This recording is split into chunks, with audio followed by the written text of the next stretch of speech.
Good evening, class. Recording has been started. Please mark your attendance in the chat box. Those students who are from CBSE, please mention also CBSE. Okay. So जैसा कि मैंने अभी बताया, this is combined class of both CBSE and Maharashtra board. Okay. CBSE classes की आज science होनी थी, but अचानक टीचर की अनअवेलेबिलिटी के कारण कैंसिल हो गई. That's why this is the combined classes of both. And the topic is basic concept of geometry. Hope आप इंजॉय करेंगे. बेसिक कॉन्सेप्ट ऑफ ज्योमेट्री के जो टॉपिक्स हैं, इसमें सीबीएसई के जो स्टूडेंट होंगे कुछ चीज़ें इससे पहले क्लास 8 में पढ़े होंगे. That is what is theorem, what is postulate. Okay, so we will continue this topic. So अभी मैं पहले रिकैप करता हूँ that what we have discussed till yet. So this is the our chapter number 1. The name of the topic is basic concept of geometry. ये topic हम लोगों ने start किया था. Let me adjust my screen.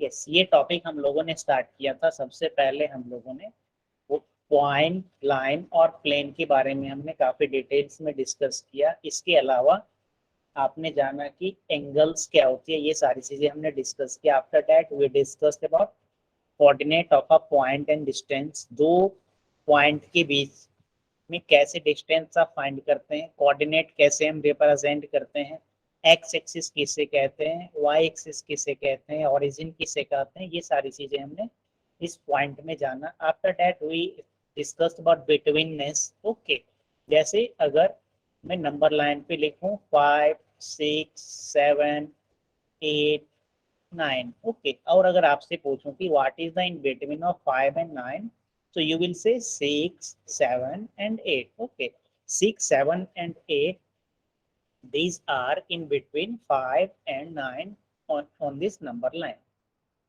Today we will discuss conditional statement and proof. Today's topic of discussion is conditional statement and proof.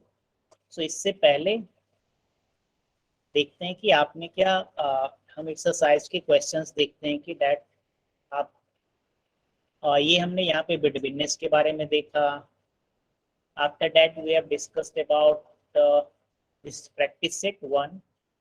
Hope आपने practice set 1 बना लिए होंगे. After that, we have discussed about line segment. line segment क्या होती है, रे क्या होती है, line congruent segment किसे कहते हैं, properties of congruent segment, mid point of a segment, ये सारी चीजें हमने पिछले क्लासेस में देखा था. ओके, कोई एक हम थ्योरम भी डिस्कस कर रहे थे जहाँ पे आप लोग को थोड़ी सी कठिनाई हो रही थी, ये वाले में reflexivity, symmetry and transitivity. Okay, so this is practice set 1.2.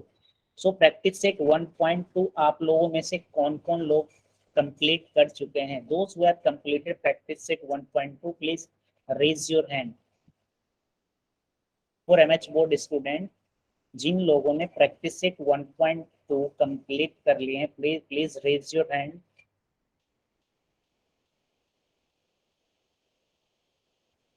Okay, 1 student, 2 student, 3 student. Okay, आपको कुछ पूछना भी है, कोई भी क्वेश्चन? सिर्फ क्वेश्चन आप इसीलिए नहीं पूछना है कि मैं बोला, तो आप पूछ लो. Okay, if you have any difficulty then you can ask any question.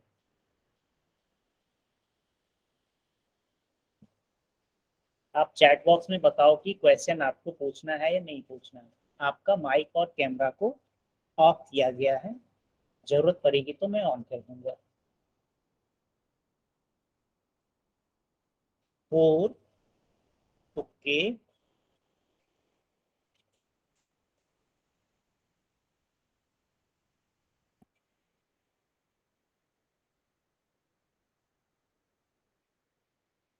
Yes.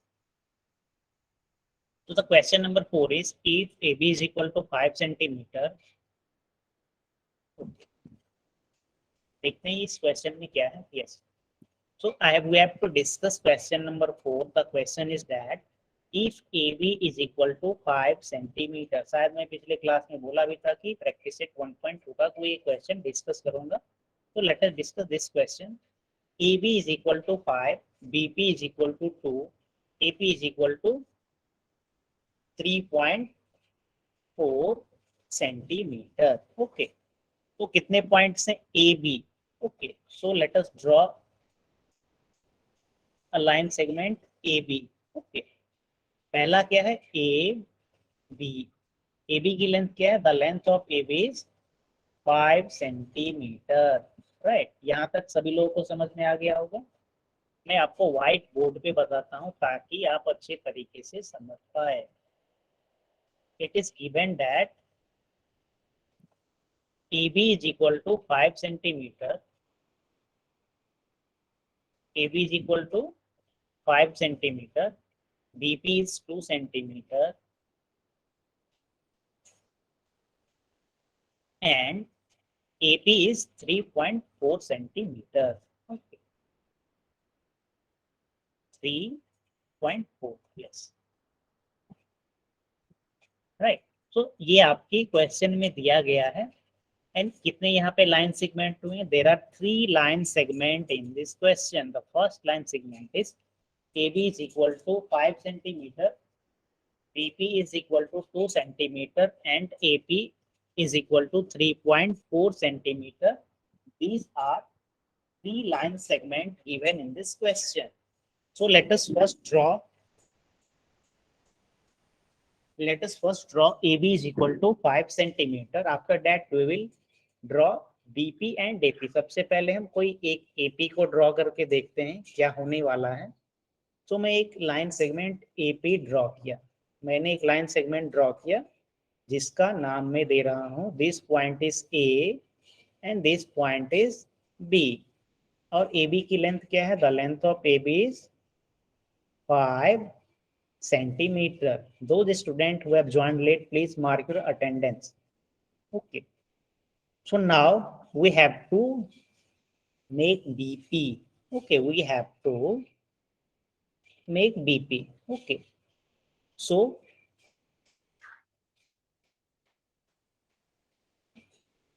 या तो पॉइंट P यहाँ पे आ सकती है या तो पॉइंट P इस साइड आ सकती है. राइट, अगर पॉइंट P यहाँ पे आएगी then it will be BP. Okay, ये यहाँ पे हम केस 1 और केस 2 लेते हैं. Okay, case just wait.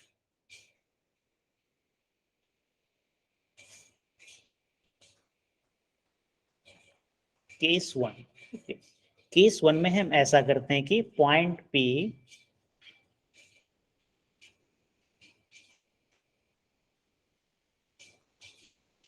BP is 2 centimeter. Okay.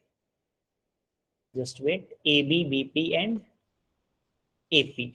AB, BP, AP. AB, BP, AP. Yes.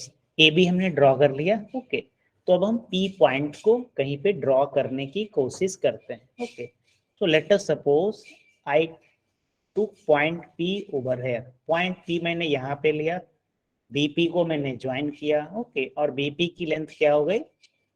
2 centimetre. ये आपके क्वेश्चन में दिया गया है. ओके, ये आपके क्वेश्चन में दिया गया है.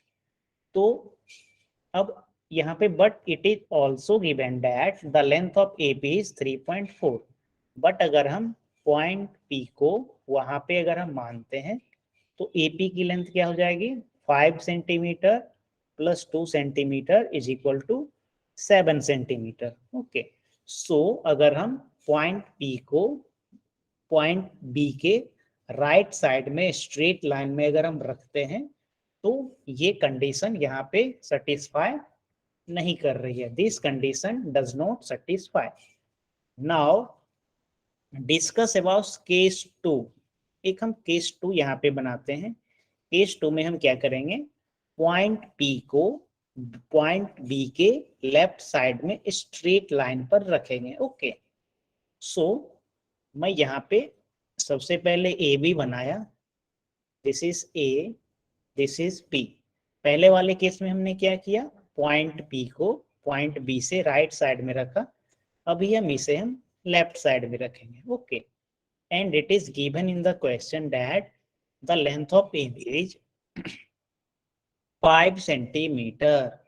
Okay, and the length of BP is given as 2 centimeter. Okay, तो बीपी की लेंथ 2 सेंटीमीटर दी गई है, तो आप मुझे चैट बॉक्स में बताओ कि इसके अकॉर्डिंग यहाँ पे what is the length of AP.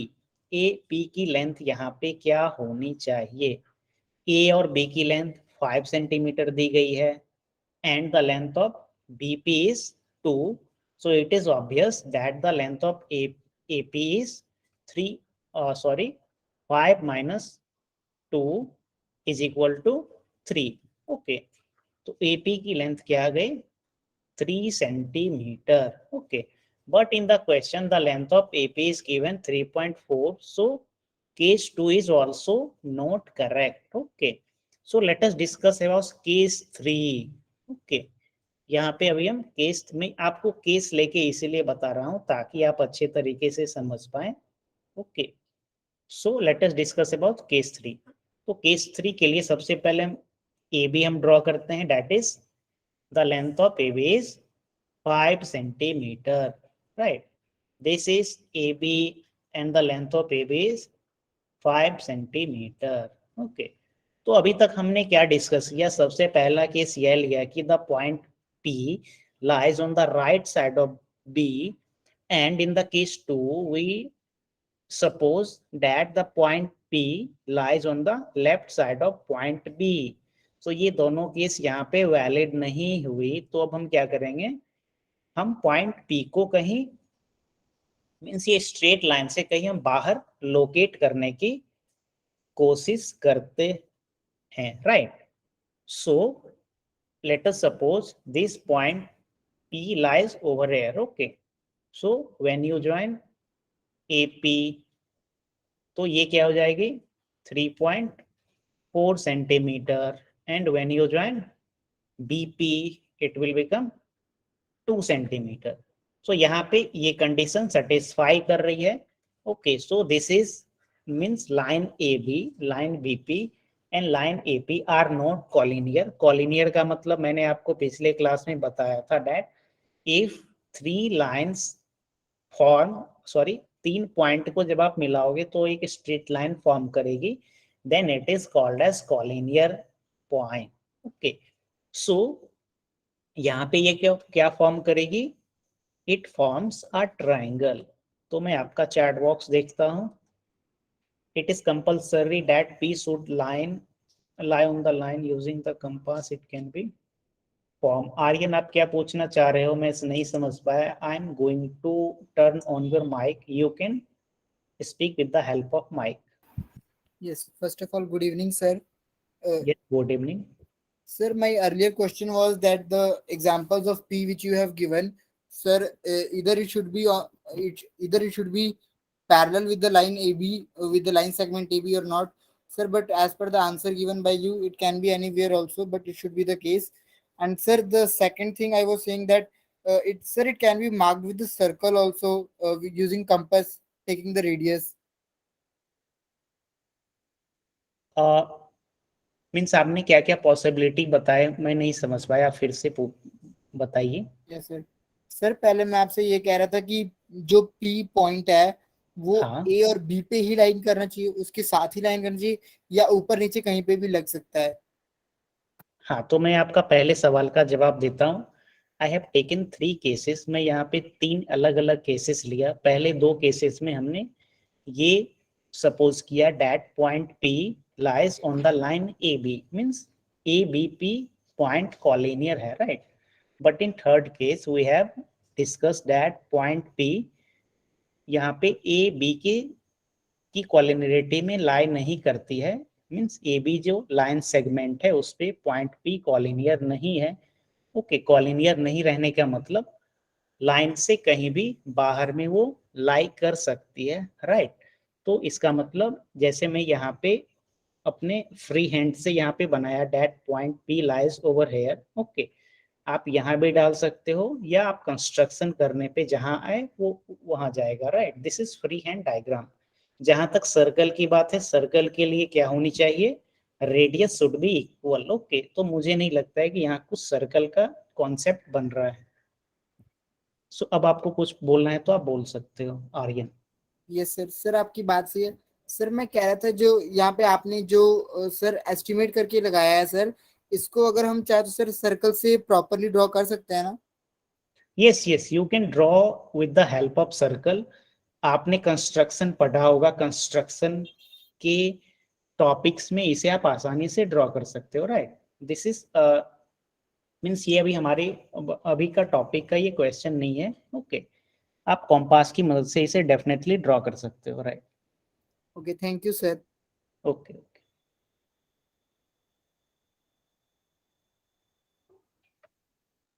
सो ये क्वेश्चन क्या आप लोग समझ पाए? If you able to understand, then please type yes in the chat box so that I can proceed to the next topic.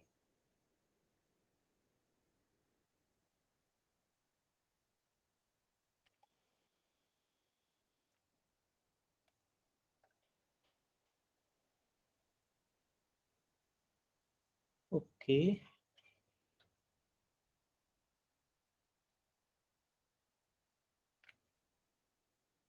Please explain again. Okay. मैं briefly में बता देता हूँ कि what is the question, okay. यहाँ पे आपको एक क्वेश्चन दिया गया है, क्वेश्चन नंबर 4। क्वेश्चन नंबर 4 में आपको लाइन सेगमेंट को कंपेयर करनी है, ओके। 3 लाइन सेगमेंट आपको दी गई है। यह आपको यहाँ पे नहीं बताया गया है कि वेदर दिस इज कॉलिनियर और कॉलिनियर नहीं है, ओके। अगर आप कॉलिनियर किसे कहते हैं नहीं समझ पा रहे हो तो you have to watch the recorded video of previous session, okay. तो हमने यहाँ पे 3 अलग अलग केसेस लेने की कोशिश किया। सबसे पहले हमने A B line segment draw किया, ओके। और पहले केस में हमने यह कंसीडर किया that point P lies on the right side of the point B, okay. तो ए बी की लेंथ 5 दी गई है, बीपी की लेंथ 2 सेंटीमीटर दी गई है, okay.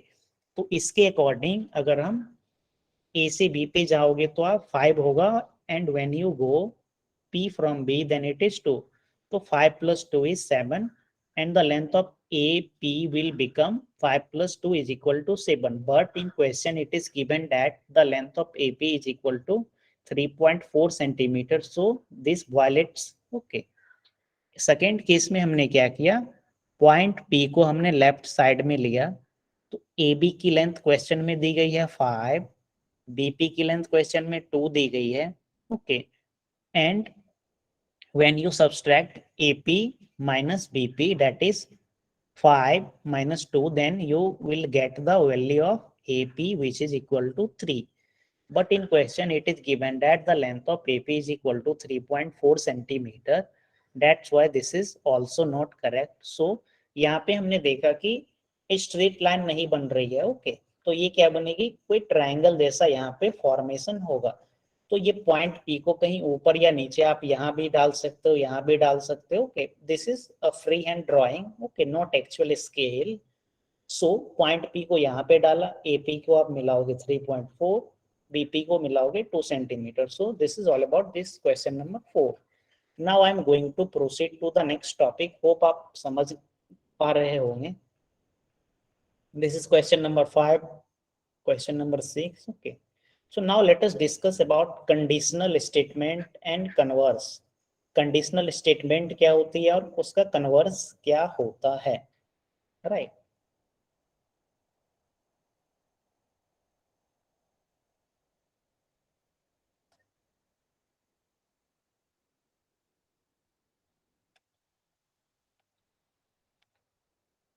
Yes, let us discuss this with a help of example. Conditional statement जैसे आप if, then, okay, ये जब आपको आता है then it is called as conditional statement. Conditional statement पहचानने का ये तरीका है, okay. This is also means ये हमेशा ऐसा भी जरूरत नहीं है कि करेक्ट होगा। So let us discuss about conditional statement and converse. So हम इस एग्जांपल की मदद से यहाँ पे कंडीशनल स्टेटमेंट को समझने की कोशिश करते हैं।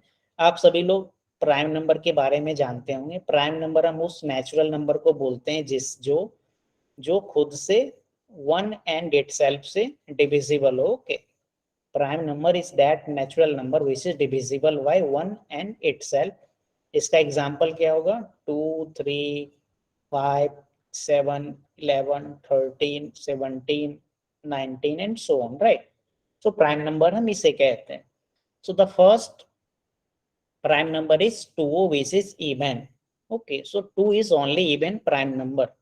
Prime number में 2 ही एक ऐसा नंबर है that is even. Rest of all prime number is odd. Okay, so conditional statement is given that if a number is prime number then it is even or odd. Okay, अगर कोई prime number है तो वो या तो even होगी या तो ऑड होगी. सो इट इज ऑब्वियस. तो जितनी भी पॉजिटिव नंबर होती है, पॉजिटिव इंटीजर के नंबर मैंने बोल रहा हूँ, it is integer.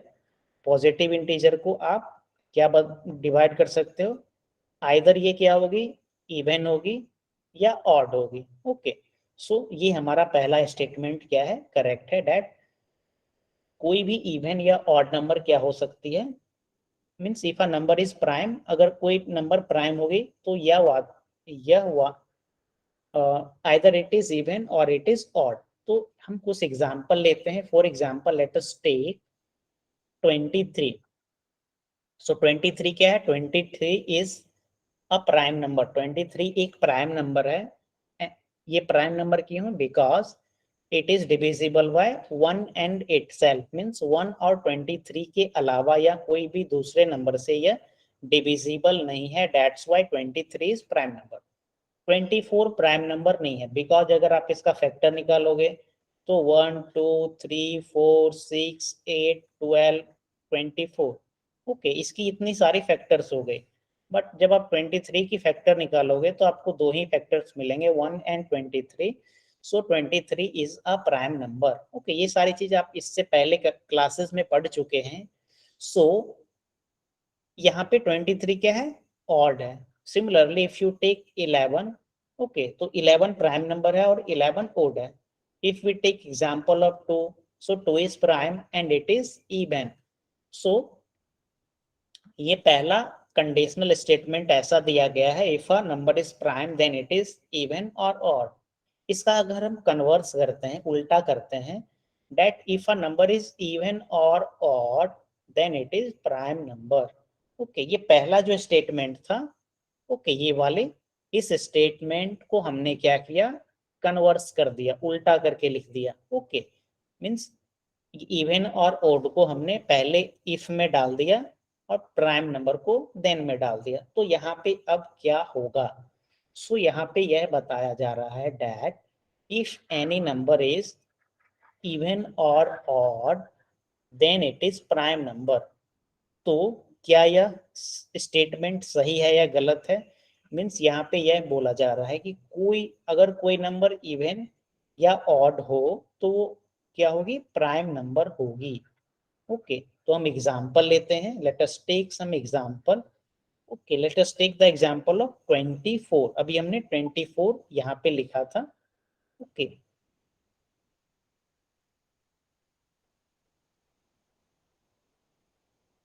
Yes, let us take the example of 24. 24 की फैक्टर अभी हमने बहुत सारा लिखा था. Let us take example of 6.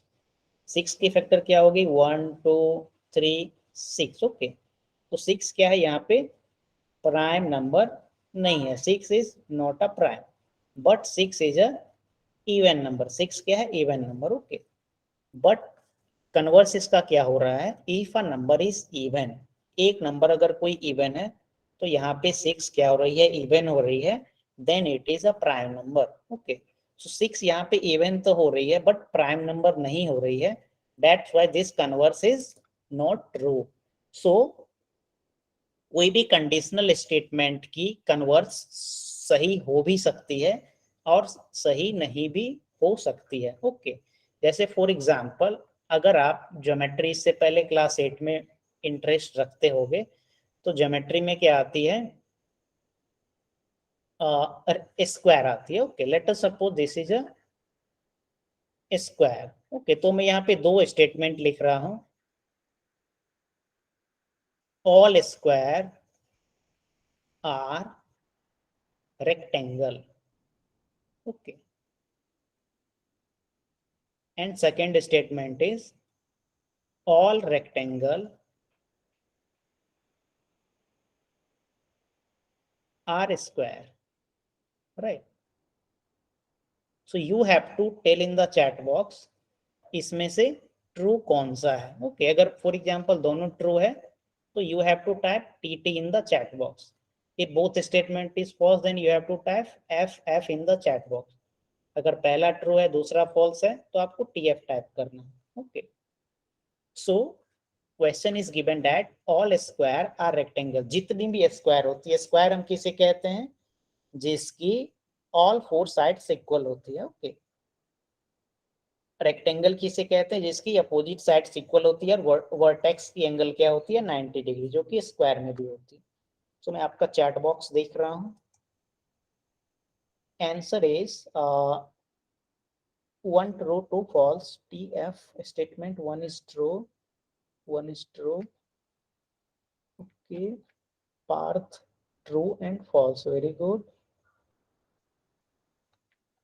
बाकी महाराष्ट्र बोर्ड के स्टूडेंट भी आप आंसर करिए.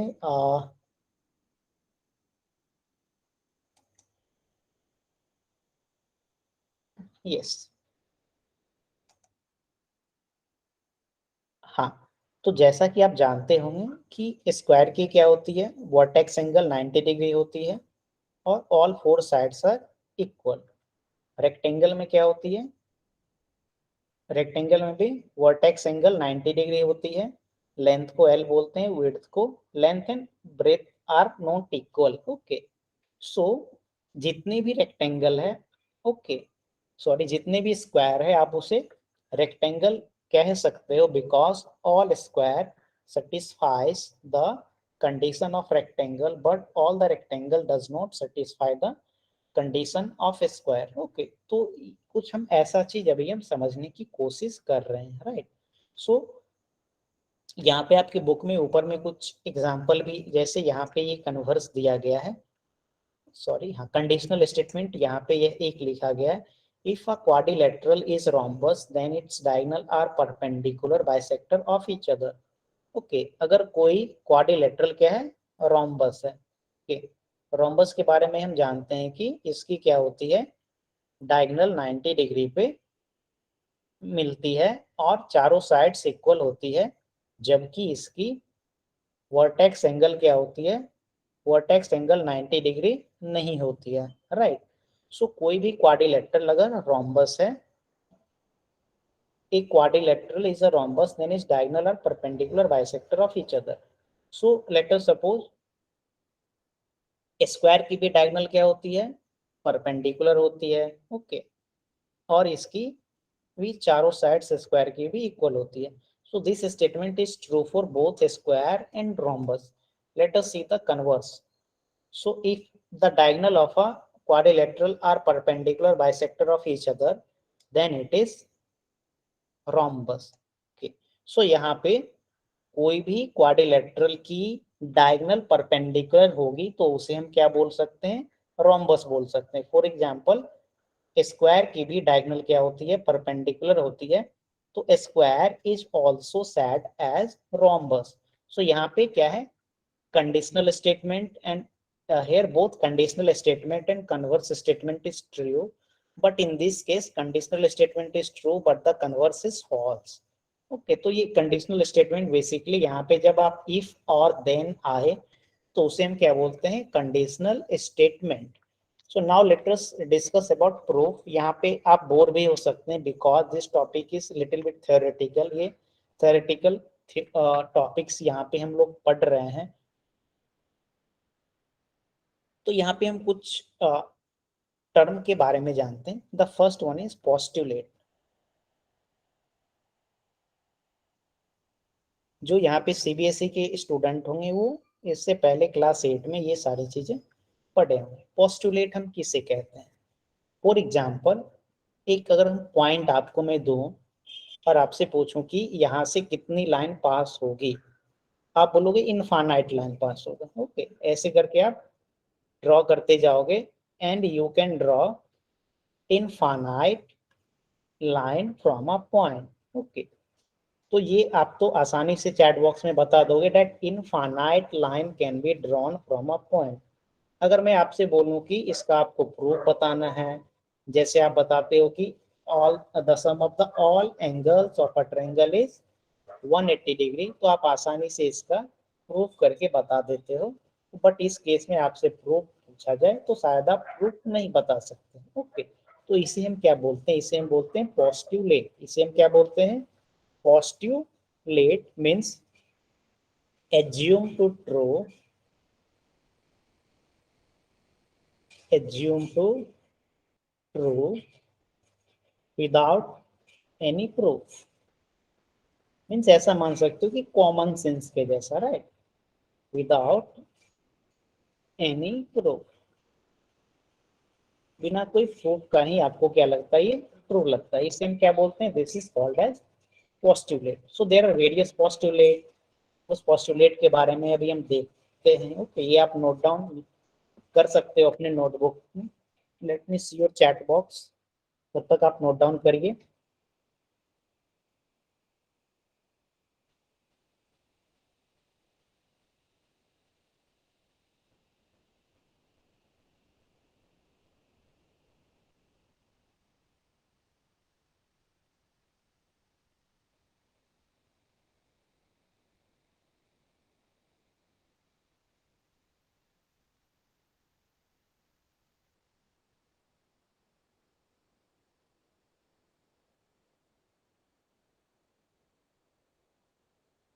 मनीष, ओम और आयुष, आप तीनों का अटेंडेंस के बाद कोई भी चैट बॉक्स में कमेंट शायद नहीं आया है। ओके, तो ऐसा हो सकता है शायद आप गूगल मीट लगा के छोड़ दिए होगे। Okay, so you have to take participate in the class अगर आप सुन पा रहे होगे। ओके,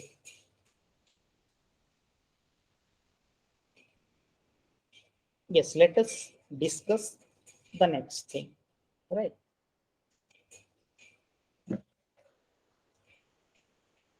यस, यहाँ पे इक्विलेट की पोस्टुलेट के बारे में कुछ डिस्कस किया गया है। आप इक्विलेट के बारे में इंटरनेट पे पढ़ने की कोशिश करिएगा। The first point is given over here that there are infinite line passing through a point, जो कि अभी जस्ट हम लोगों ने अभी डिस्कस किया कि किसी एक पॉइंट से इनफाइनाइट लाइन पास करती है। Second point is that there is one and only one line passing through two point। Okay, दो पॉइंट अगर आपको दिया जाए, राइट, दो पॉइंट ए और बी दिया जाए, तो यहाँ से सिर्फ एक लाइन पास करेगी, राइट। कोई ऐसा कंडीशन आप नहीं बना सकते हो कि यहाँ से इस मीन्स इसके अलावा कोई दूसरा लाइन पास कर सके। सो this is second postulate. The third one is a circle of given radius can be drawn taking any point as its center। अगर आपको सर्कल की रेडियस दी गई है तो आप कोई भी पॉइंट लेकर के, फॉर एग्जांपल रेडियस 7 दी गई है, तो आप उसे बना सकते हो, राइट। मीन्स ये आपको कुछ ऐसा लग रहा होगा कि ये कॉमन सेंस जैसा है। Fourth one is all right angles are congruent to each other. Congruent का मतलब, जैसे हमने पिछले क्लास में पढ़ा था, अगर एक लाइन 5 सेंटीमीटर की है, this line is A B, second line X Y, ये भी क्या है 5 सेंटीमीटर की। ओके, ए बी को अगर आप एक्स वाई के ऊपर में डालोगे तो they will overlap each other, तो इसे हम क्या बोलते हैं? कन्ग्रुएंट बोलते हैं। ओके, तो सिमिलरली ऑल राइट एंगल क्या होती है? आपस में कन्ग्रुएंट होती है। फिफ्थ वन इज, यहाँ पे मैं आपको समझाता हूँ। आपने इससे पहले पैरेलल लाइन के बारे में पढ़ा होगा। ओके, पैरेलल लाइन हम उसे कहते हैं। आपके व्हाइट बोर्ड पे अभी ये यहाँ पे लाइन दिख रही होगी, तो ये लाइन को अगर आप एक्सटेंड करोगे, जैसे ये जो लाइन आप देख रहे हो, these two line are parallel. ये लाइन क्या है? आपस में पैरेलल है, because this line never meet. ये लाइन कभी भी जा करके आपस में नहीं मिलेगी। सो यहाँ पे दो लाइन दिया गया है। if two interior angle formed on one side of a transversal of two lines अगर आप उसे ऐड करोगे लेस देन, हाँ तो मैं बताता हूँ, यहाँ पे जटिल हो जाएगा। Yes, so it is given that there is 2 line, 2 line आपको दिया गया है कुछ ऐसा। नाम भी मैं दे देता हूँ लाइन का, this is L1 and this is L2। अब अगर कोई लाइन को ऐसे क्रॉस करती है, इसे हम क्या बोलते हैं, transversal line. This line is called as transversal line, इसे T से लिख दिया। Okay, so if 2 line means 2 line ऐसे दी गई है और एक ट्रांसवर्सल ऐसे जा रही है। ओके, तो यहाँ पे ये एंगल 1 बनेगा and this is angle 2. If the sum of angle 1 plus angle 2 is less than 180 degree, तो इसका मतलब क्या होगा, line L1 and L2 meet each other। Meet से अच्छा क्रॉस लिख देता हूँ, line L1 and L2 will cross each other। Okay, so मैं फिर से यहाँ पे बता रहा हूँ that there is 2 line L1 and L2, 2 line की एक यहाँ पे ट्रांसवर्सल लाइन है। Okay, if 2 interior angle that is angle 1 and angle 2, या आप इस साइड की एंगल्स को भी आप सम कर सकते हो। If the some is less than 180 degree, तो इसका मतलब यह होगा कि ये दोनों लाइन आपस में कहीं पे जाकर के क्रॉस करेगी। If this some is 180 degree, अगर 180 डिग्री के बराबर होगी तो ये लाइन कभी भी क्रॉस नहीं करेगी, हमेशा ये लाइन क्या होगी, पैरेलल होगी। Right, so this is Euclid postulate. यहाँ पे आपके बुक में स्टेटमेंट भी लिखा है that if 2 interior angles formed on one side of a transversal of 2 lines add ups to less than 2 right angle means 180 degree, then the line produced in that direction intersect each other। यहाँ पे मैं cross each other लिखा हूँ, means you can say intersect each other। You can write this in your notebook। After that I will proceed to the next topic।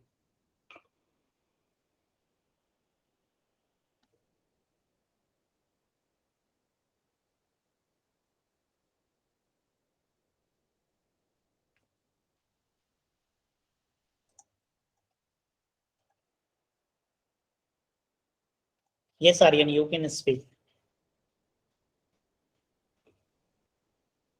Yes, sir. Sir, I was saying that according to your statement, sir, the sum of angle 1 and angle 2 should not be equal to 180 degree. Sir, but what if we take angle 1 as 100 degree and angle 2 as 80 degree, sir? हाँ, जब आप angle 100 degree लोगे और angle 2 80 degree होगे तो इसका सम क्या हो जाएगा, 180 डिग्री हो जाएगी। ओके, तो अभी मैंने आपको क्या बताया है that in this case the line will cross each other. Okay, अगर सम 180 डिग्री हो जाएगी तो लाइन क्या हो जाएगी, both line L1 and L2 will be parallel, जो कि आप क्लास 8 में पढ़े होंगे। राइट,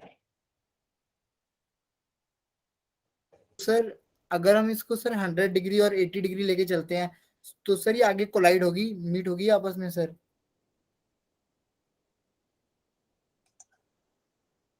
जस्ट हाँ, आपका कहना है डैट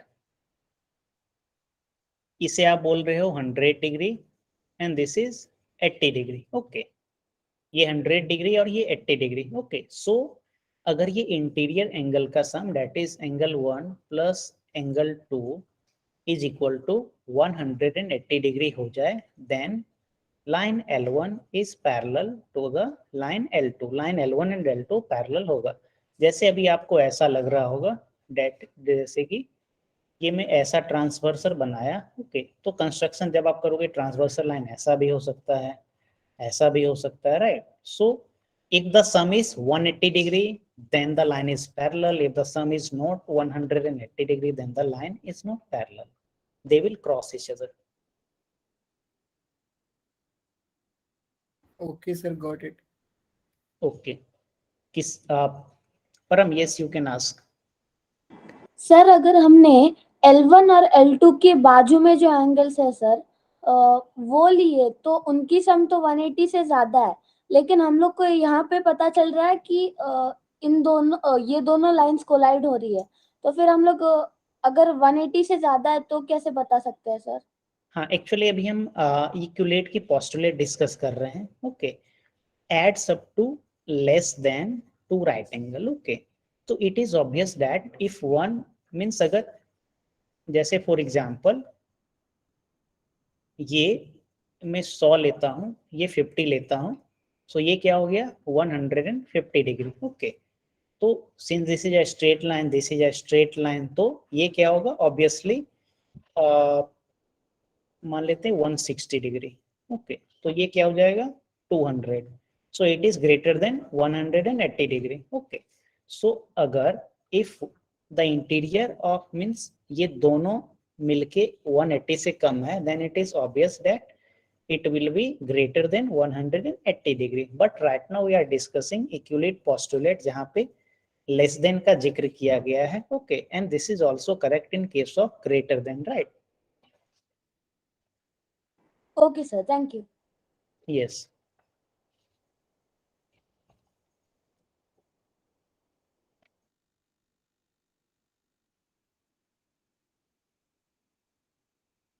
बाकी लोगों को भी कुछ पूछना है क्या?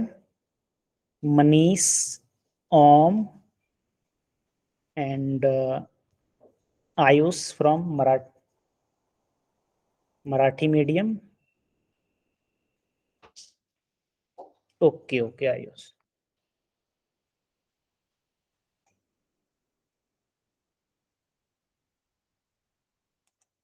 okay, so now I am going to proceed to the next topic। it is 8:42 p.m। I will continue to next 13 minutes, right? so these are some equivalent postulate। जरूरत नहीं है कि आपको ये याद रखनी है line by line, word by word. Okay, आप एक दो बार पढ़ लोगे तो आपके दिमाग में इसका फिगर बन जाएगा, right?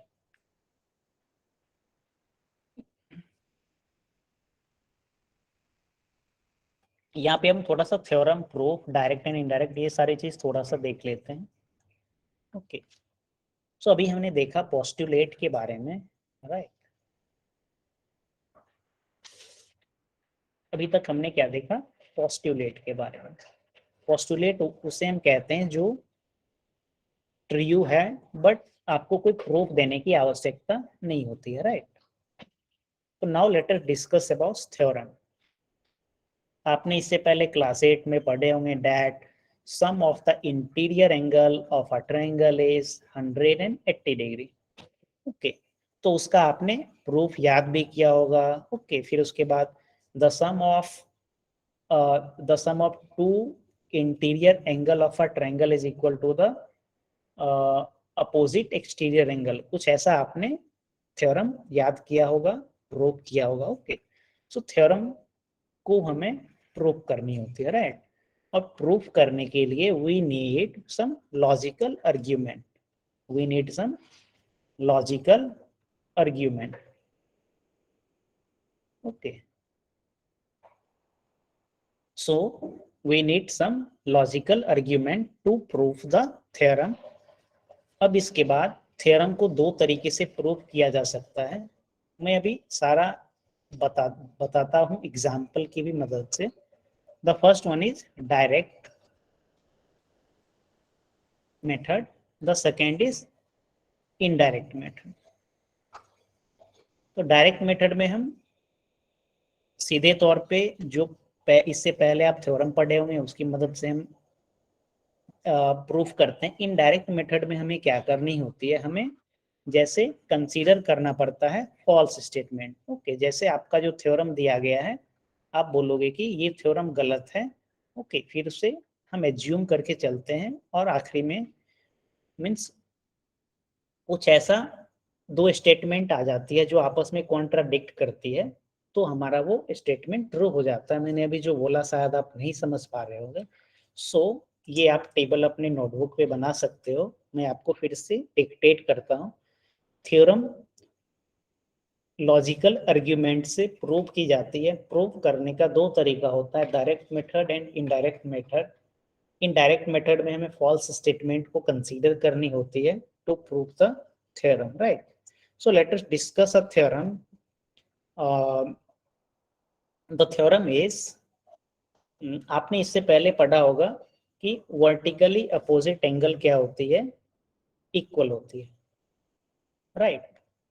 Let us suppose there is two line segment A, B, C, D. AB and CD are two line segment. It cross at O. Okay. So the angle 1 is equal to angle 2. Angle 1 is equal to angle 2. तो इसे हम क्या बोलते हैं? This is called as vertically opposite angle. Vertically opposite angle. तो ये क्या है? एक थ्योरम है। मीन्स वर्टिकली अपोजिट एंगल आपस में इक्वल होता है। This is a theorem. इससे हमें क्या करनी है? प्रूफ करनी है। प्रूफ हम किससे करेंगे? कोई लॉजिकल आर्ग्यूमेंट को लेकर के इसे हम प्रूफ करेंगे। And in this case we will follow the direct method. So I am going to draw एक लाइन करके।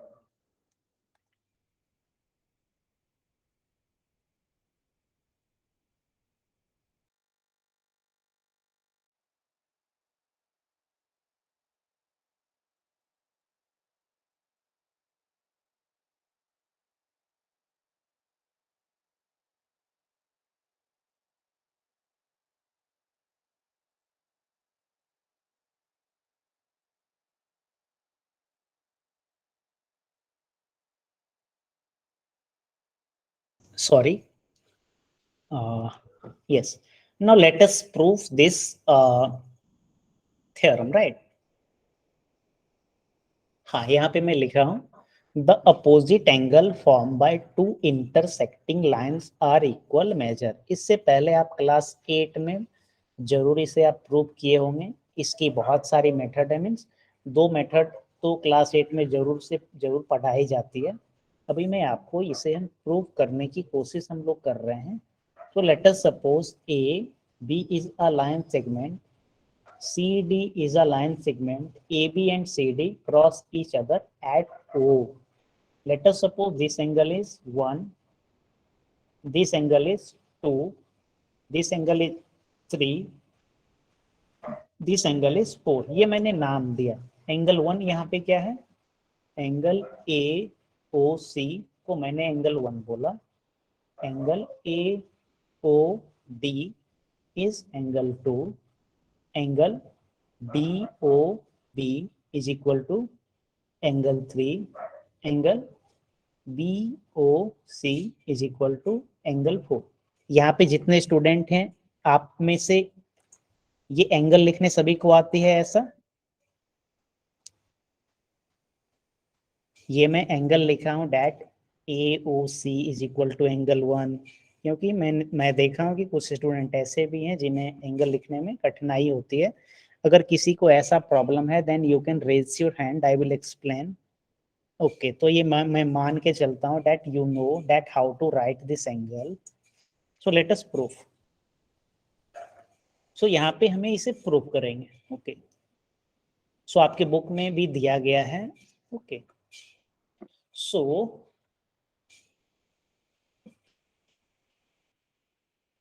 मैं यहाँ पे प्रूव करता हूँ, right. Proof. So AOB is a straight line. AOB क्या है? स्ट्रेट लाइन है, right. AOB is a straight line.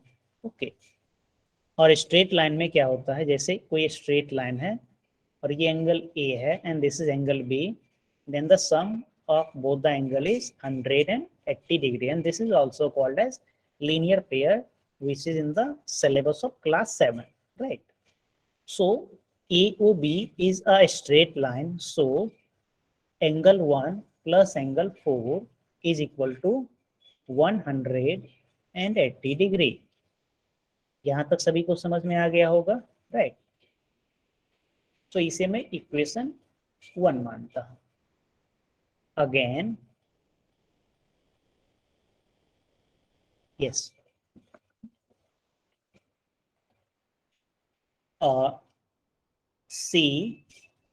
COD. COD is also a straight line. COD is a straight line, right? And we know that the sum of angles is 180 degree in this case. Okay. So यहाँ पे आपके दिमाग में थोड़ा सा सवाल होगा कि सर आपने COD ही क्यों लिया? Why you not take again as नहीं, यहाँ पे तो दो ही स्ट्रेट लाइन बन रही है, राइट? सो सॉरी, COD, तो angle 4,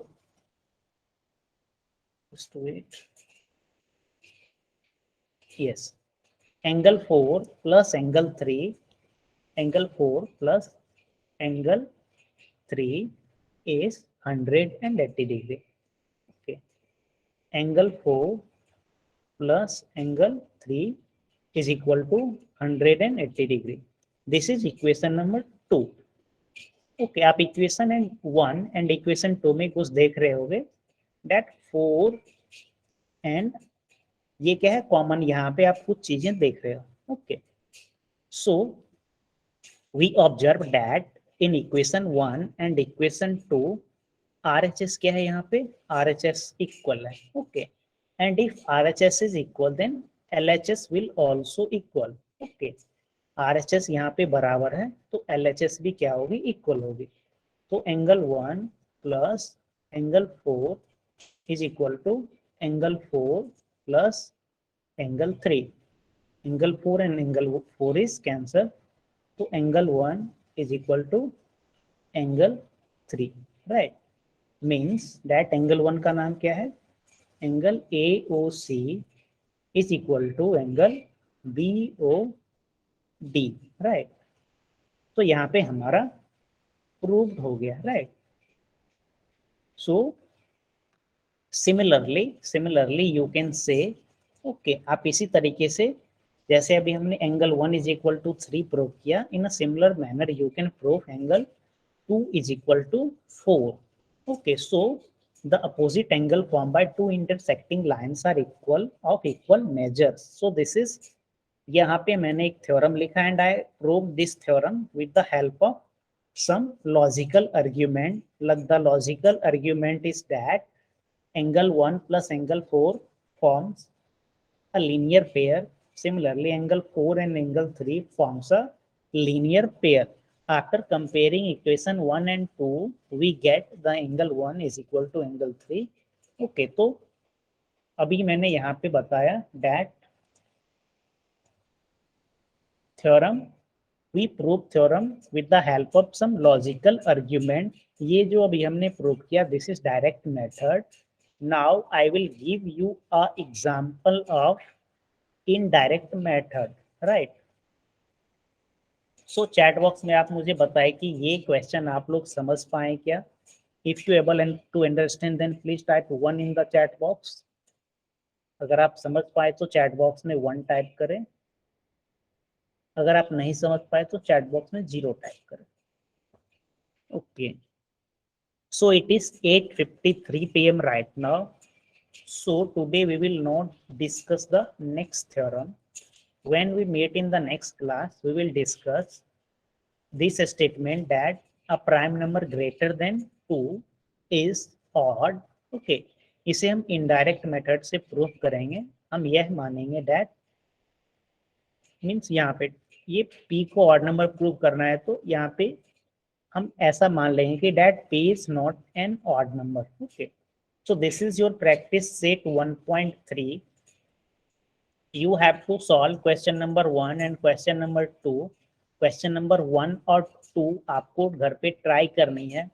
Question number 2 based on converse, and the first is if and then, that way I have discussed in the class. For the problem set 1, how many midpoint, this ये question करनी है आपको. This one, question number 1, question number 2, question number 3, question number 4, question 5. Coordinate of a point A on number line is 1. You have to do this one. Conditional, ये भी question करनी है आपको.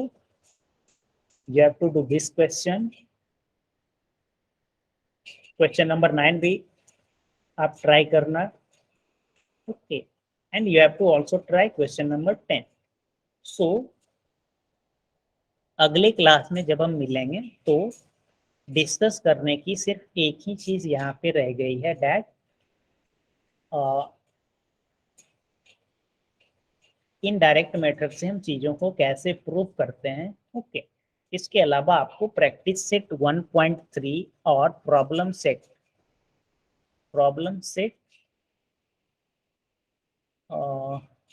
Set 1 की सारी क्वेश्चन को यू हैव टू अटेम्प्ट. जो भी किसी भी क्वेश्चन में कठिनाई होगी we will discuss in the next class. CBSE के स्टूडेंट अगर आप इंटरेस्टेड होंगे, if you have time, then you can download this book from ebalbharti.com. ebalbharti.com पे आप ये बुक डाउनलोड करके ये सारे क्वेश्चंस बना सकते हो. ओके, सो ये सिर्फ आपके इंटरेस्ट पे डिपेंड करता है, so it is not mandatory for you. So with this note, I am going to stop the presentation. That's all for today class. If you have any query, then we will discuss in the next class. Please leave the class. That's all for today class.